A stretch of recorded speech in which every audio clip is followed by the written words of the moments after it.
Welcome to Pindar Poetry. We hope you learned something new. In this video, I will explain how to use Povidone Iodine Ointment, updated. Start by washing hands and cleaning the area with mild soap and water, then pat dry. Apply a thin layer of ointment directly to the wound using a clean finger or cotton swab, avoiding contact with eyes.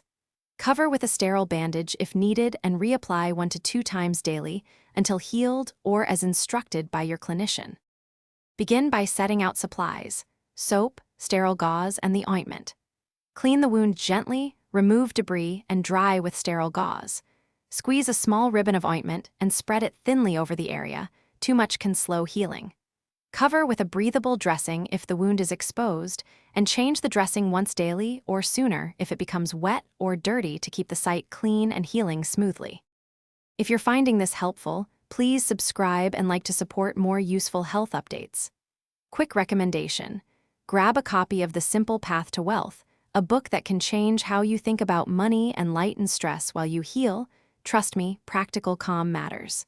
Check the description for the link and other deals, and consider it a tiny recovery treat. Now let's get back to the video. Use Povidone Iodine Ointment carefully around sensitive skin and near mucous membranes. Do not use on large areas or deep puncture wounds without medical advice. Those require professional care. Watch for allergic reactions like itching, rash, or increased swelling, and stop use if these occur. If healing stalls after a few days, or if you see spreading redness, fever, or pus, seek medical attention promptly to prevent complications. Thanks for watching. Consider subscribing if we helped you.